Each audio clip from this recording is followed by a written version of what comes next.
গত সপ্তাহে আমি আপনাদের বলেছিলাম জ্বরের উৎপত্তি কি করে হয়েছিল সে সম্বন্ধে যুধিষ্ঠির জিজ্ঞাসা করেছিলেন বিশ্বদেবকে। তিনি একটি গল্প বলছিলেন যে একদিন হরগৌরী বসে আছেন হিমালয়ের এক পর্বত শৃঙ্গে। সেখানে যখন বসে আছেন তখন দেখলেন দেবতারা দলে দলে কোথায় চলেছেন এবং ভগবান শঙ্করকে তিনি জিজ্ঞাসা করলেন ওরা কোথায় যাচ্ছেন। শঙ্কর উত্তর দিলেন যে দেবতারা প্রজাপতি দক্ষের অশ্বমেধ যজ্ঞ অনুষ্ঠানে আমন্ত্রিত হয়ে নিজের নিজের যজ্ঞ ভাগ নেবার জন্য যাত্রা করেছেন।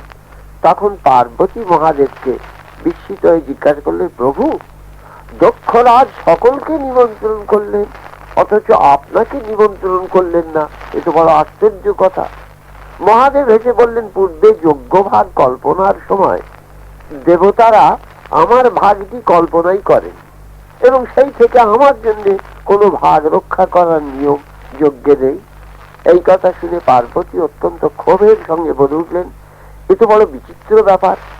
যিনি সর্বশ্রেষ্ঠ তিনি বিশ্ব জগতে এইভাবে চিরদিন উপেক্ষিত হয়ে থাকবেন?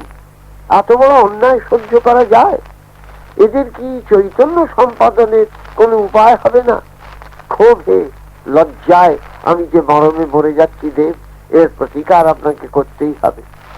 পার্বতীর ক্ষোভ দেখে মহাদেব ক্ষুভিত হয়ে উঠলেন এবং তৎক্ষণাৎ যোগ বলে সেই যজ্ঞ সভায় নিজের অনুচর বর্গকে নিয়ে সিংহনাদ করতে করতে যজ্ঞ পণ্ড করে দিলেন। রুধিরের স্রোত বইল যজ্ঞ সভায়, বহু ব্যক্তি সেখানে প্রাণ হারালো। দেবতারা উৎপীড়িত হয়ে আকাশ পথে পলায়ন করতে আরম্ভ করলেন। তখন যজ্ঞ স্বয়ং মৃগরূপ ধারণ করে পলায়মান হলো আর মহাদেব ধনুতে সবসন্ধান করে তার পেছনে পেছনে ধাবমান হলেন। এই সময় তার ললাট দেশ থেকে বিন্দু বিন্দু ঘর্ম নির্গত হয়ে ভূমিতে পড়তে লাগলো। এই ঘর্ম বিন্দুগুলি ভূমিতে পড়ার সঙ্গে সঙ্গে হুতাসনের আবির্ভাব হলো সেখানে, আর সেই জ্বালাময় অগ্নি থেকে উৎপন্ন হলো কৃষ্ণবর্ণ খর্বকায় মহাবল সম্পন্ন এক পুরুষের। আবির্ভূত হয়ে সেই পুরুষ যজ্ঞকে গ্রাস করে ফেললেন। তারপর ছুটে চললেন দেবতা আর ঋষিদের গ্রাস করতে। প্রলয় কাণ্ড উপস্থিত হলো। বসুমতী থরথর করে কাঁপতে লাগলো এবং সারা জগৎ হাহাকারে পূর্ণ হয়ে গেল। তখন ছুটে এলেন ব্রহ্মা। মহাদেবকে মিনতি করে বললেন, হে রুদ্র, দয়া করে ক্রোধ সম্বরণ করুন, নইলে সমগ্র বিশ্ব ধ্বংস হয়ে যাবে।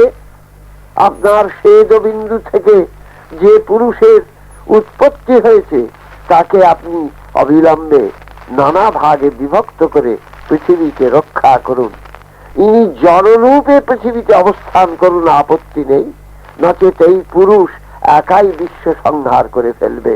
আমি আজ থেকে প্রচার করছি, আপনার যজ্ঞ ভাগ কল্পিত না হলে কোনো যজ্ঞই সম্পূর্ণ হবে না। এই কথা বলে ব্রহ্মা করজোড়ে মহাদেবের স্তুতি করতে লাগলেন।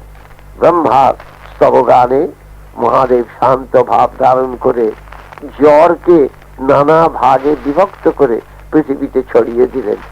জ্বরকে তিনি অমর করে সৃষ্টি করেছিলেন, তাই তার অমরত্বকে বিলোপ করতে পারলেন না। জ্বর সর্পদের শিরসন্তাপ হয়ে পর্বতের শিলারূপে সলিলের শৈবাল হয়ে বিরাজ করতে লাগলো। এছাড়া গাভীদের পাদরোগ, কোকিলের নেত্ররোগ, অশ্বের গলরোগ ও মনুষ্যের শরীরে জড়রূপে আবির্ভূত হয়ে তাদের মৃত্যুকে ত্বরান্বিত করতে লাগলো। বৃত্রের মৃত্যু সময়েও এই জ্বরের আবির্ভাব হয়েছিল তার শরীরে। বৃত্রের তাতে মৃত্যু হলো সত্য, কিন্তু অসুররাজ নারায়ণে অনুরক্ত থাকায় মৃত্যুর পরে বিষ্ণু লোকে গমন করতে সমর্থ হয়েছিলেন।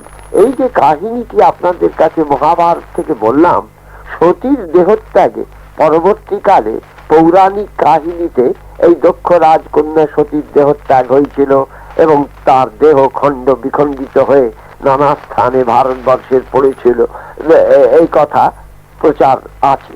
কিন্তু এর পূর্বে বেদব্যাস যে কথা লিখে গেছেন তাতে এই জ্বরের কাহিনীতে ঠিক অনুরূপ কাহিনী বর্ণিত হয়েছে, এটা দেখা যায়। এই কাহিনী শুনে যুধিষ্ঠির বললেন, বৈবস্বত মনুর সময় নাকি এরূপ ঘটনা ঘটেছিল শুনেছি।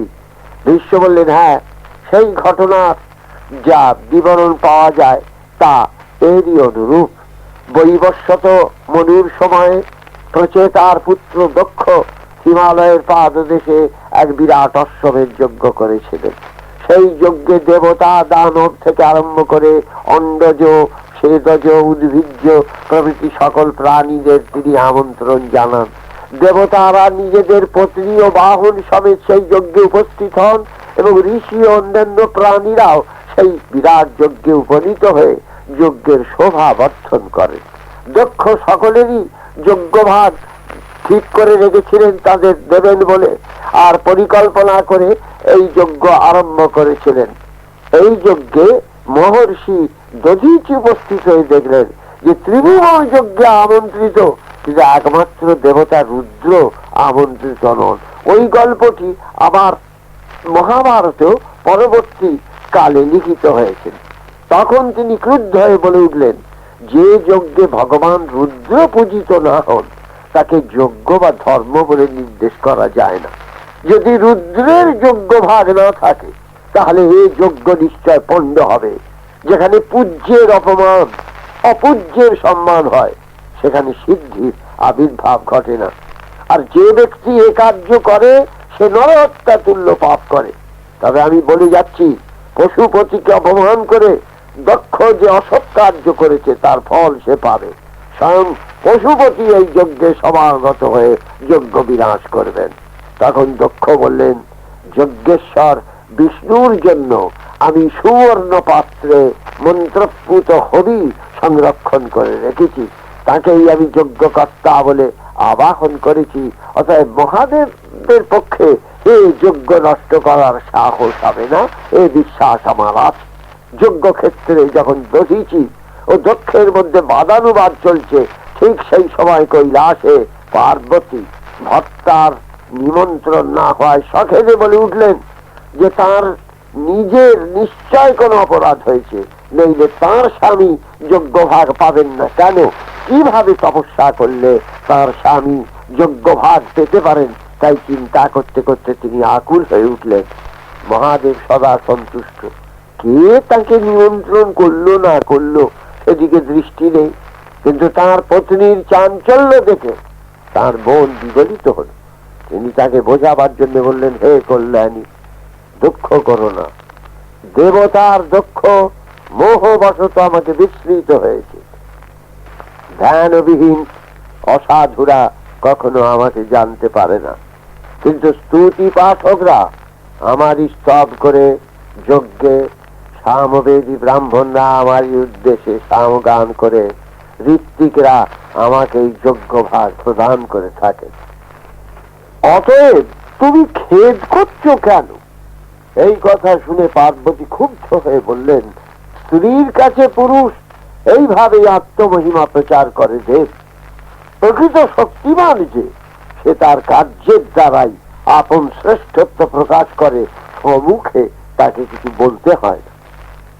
এই কথা শুনে মহাদেব খুব ক্ষুব্ধ হয়ে উঠলেন এবং তৎক্ষণাৎ এক ভয়ঙ্কর পুরুষের সৃষ্টি করলেন। তার নাম হল বীরভদ্র। পার্বতী ক্রোধে আর এক ভয়ঙ্করী করাল বদনা নারীর সৃষ্টি করলেন, যার নাম হল ভদ্রকালী। বীরভদ্র ভদ্রকালী শিবানুচরদের নিয়ে দক্ষের যজ্ঞ বিনষ্ট করতে চললেন। যজ্ঞের সমস্ত উপকরণ নষ্ট করে, দক্ষের রক্ষীদের হত্যা করে, আমন্ত্রিতদের লাঞ্ছিত করে দক্ষকে ভীত চকিত করে তুললেন তারা। দক্ষ তখন নিরুপায় হয়ে করজোড়ে তাদের কাছে প্রার্থনা করতে লাগলেন শান্তির জন্য। বীরভদ্র বললেন, যে যজ্ঞে মহাদেব অর্চিত হন না সে যজ্ঞ যজ্ঞ নামেই অভিহিত হতে পারে না। আমি এই যজ্ঞ নাশের জন্যই সৃষ্ট হয়েছি ও মহামায়ার তেজে এই ভয়ঙ্করী ভদ্রকালীর সৃষ্টি হয়েছে। তোমার যজ্ঞ পণ্ড ও ও যজ্ঞে আগত সকলকে সংহার করতেই আমাদের আবির্ভাব। একমাত্র পশুপতি প্রীত হলে তবে আমরা তোমাকে মুক্তি দিতে পারি। এই কথা শোনা মাত্র দক্ষ তখন কি স্তব করেছিলেন শিবের, সেটি আমি পরবর্তী সপ্তাহে আপনাদের কাছে বলবো।